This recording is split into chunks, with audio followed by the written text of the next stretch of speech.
Hello, everybody. It's so lovely to see you. I see one familiar face in the audience. I don't know if there's anybody else who knows me. Hello. So, what I do, I'll explain a bit about my background. I have 10 minutes. Oh, that's really helpful because I didn't want to keep checking my watch. It would really ruin the vibe. So, I am a sex coach and a clinical sexologist. I love bringing that out at dinner parties. And generally, when people ask me what I do, it's so fun. I work with people's sex lives, intimate lives, and relationships. How else can I say I'm passionate about what I do? Because as much as I believe that self-love will change the world, I also believe that holistic, comprehensive sex education and sex positivity will also change the world. Because when you are empowered about your sexuality, when you're empowered about your body, when you know how your body works, when you love every inch of your body, which includes your genitals, when you love every aspect of your sexuality, and when you're empowered, when you're able to control your fertility, when you're able to have control over what you experience as orgasms, this will change the world. And this is my little way of trying to change a little corner of Brighton. So I do organise Sex Geekdom Brighton, which is Sex Geekdom is an international chapter organisation to provide safe spaces to talk about sex. I also organise the Brighton Sexuality Professionals Meetup, which is a way of bringing all professionals who work with sex and sexuality together, because we tend to be very, not disenfranchised, dispersed, separate, desperate, disengaged. Many words here for separation, and I believe that sexuality professionals working together in collaboration will help bring the new sexual revolution, which is what I believe in. So today I wanted to talk about why a great relationship doesn't always mean a great sex life, and I think this kind of ties into why I do the work I do, because I don't know if you've ever heard of something called Walt Disney syndrome. Walt Disney syndrome? So little girls and little boys, when we are children and we are given the story of Walt Disney, where if you think of the classic Sleeping Beauty, where she's sleeping and suddenly the handsome prince suddenly kisses her and she awakens, we think of this around our sexuality as well. We're given this lie that when we meet the right person, suddenly our bodies will awaken. Suddenly, this person will know exactly what to do for us in the bedroom without us having to communicate anything.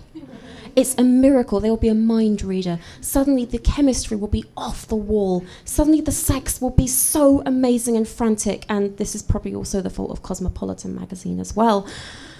And we live with this fantasy that if we just meet the right person, that the sex will automatically be amazing. I'm not lying. You can meet someone amazing and the passion and the chemistry can be off the wall. But that doesn't always translate to long-term relationships. And I can give you a little bit of science as to that, because there is science involved in this. First of all, you may have heard that on the first 6 months of your relationship, you're on drugs. You're on drugs. Welcome to the world of dopamine, serotonin, neuroprophene. Your brain is high on a cocktail of hormones and drugs. That isn't a bad thing. It's why it's called the honeymoon period. But after that, things can taper off. The reason for that, have you ever heard of a sex therapist called Esther Perel? Yeah. So she's amazing, and in her book, Mating in Captivity, which is so true, as humans, we do have two innate desires. The first desire is for excitement and passion and novelty and adventure, and our second desire is for safety, intimacy, and a solid base. And those two things aren't always mutually exclusive, let's say that again. They're not always the same thing in a long-term relationship. Because what we're looking for when we get a long-term relationship, and by this I mean a monogamous relationship in general, we're looking for that stability, that security, that home base as someone we can grow old with. But that doesn't always mean that it's going to be rocking in the bedroom unless there's an intentional effort. Let me move here before I trip over this, because I will trip over this and it will ruin my talk, so let's just make sure that it's over here. I'm very unsteady on my feet sometimes. We want this desire for novelty, and the reason is we expect our partners to be our soulmates, our closest companions, our confidants, and amazing lovers, and to automatically know exactly what we want in bed. I see some people nodding in the audience here. I know this because I experienced that and I expected that of myself. I can also share some of my own background, is that before I was a sex coach and a sexologist, before I had the word sex in my title, I was brought up in a very religious household. And if anybody here is used to being brought up in religious households, generally conservative households are not very sex friendly. No. And again, there's that illusion within religious communities that when you meet your husband or wife, you don't have sex at all. You have to keep it in your pants. You're not allowed to masturbate. You're not allowed to talk about sex. Just anything below the belt is just wrong. Just don't do it, because sex is dirty. Save it for someone you love. And then suddenly when you get married, this miraculous transformation will happen where they'll push this button in your head and suddenly you're going to rip each other's clothes off and jump into bed. And you may have learned by now that that's an absolute fallacy and it's a lie. So as I kind of wrap up this talk, what can we do? Because I'm aware that what I've spoken about sounds quite depressing. Like, are we destined for a lifetime of dead bedrooms? We've met someone we love, who we're best friends with, but in the bedroom we're just like, cobwebs. There is the cobwebs, literal cobwebs growing between your legs. There is a solution. There is a solution, and I'm not saying that I can suddenly turn you into rampant sex rabbits with each other, but there is a solution to this. And in Esther Perel's book, she gives some really good advice, but my own personal advice and the work that I do and the work that I've done is very simple. And number one, that's to actually talk about sex with your partner. Talk about it. And I don't just mean in the bedroom dirty talk. Dirty talk can be really fun. But actually when you're in front of the TV, when you're having dinner, saying, look, baby, you know I love you, but please could you brush your teeth before you come to bed? Or when you're in bed, even when you're in bed, look, darling, the way you're rubbing my clitoris is way too hard. Can you please go a bit softer? No, like this. Softer, softer. Or, love, I really don't like it when you bite my nipples. We're really crap at talking about sex in the United Kingdom, and probably most cultures are, apart from Scandinavian and Nordic countries. We're really crap at talking about sex in a way that's not salacious, because we can read about sex in Cosmo, we can watch all sorts of erotic films, we can read sex tips. Brighton has some amazing sex shops that are really fun to go to.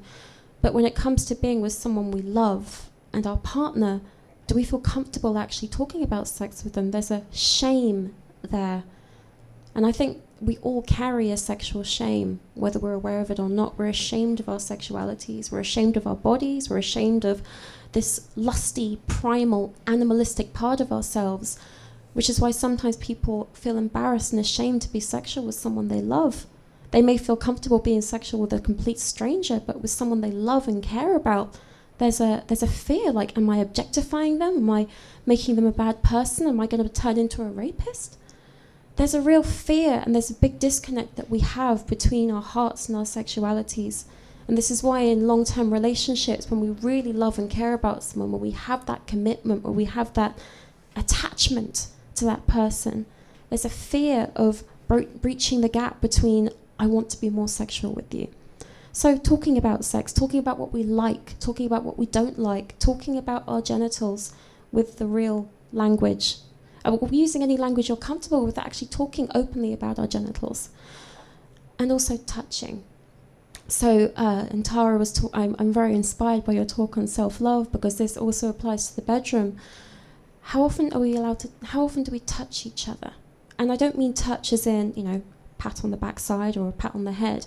If you remember when you first started dating, you were always holding hands.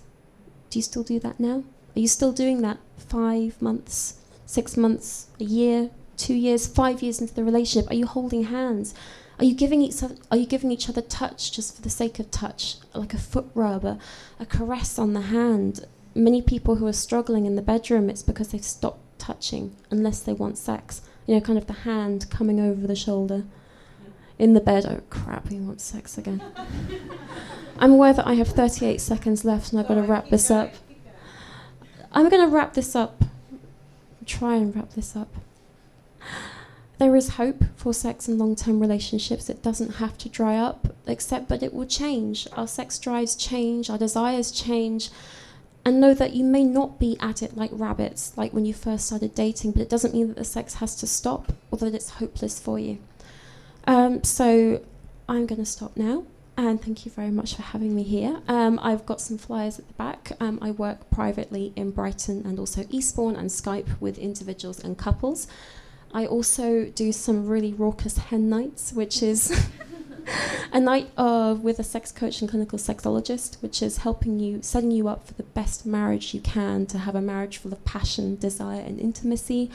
And if you know anybody who is a sexuality professional in Brighton, whether they're a therapist, educator, coach, blogger, BDSM night organizer, or anything else, please put them in contact with me. I'd love to have them. So thank you for having me.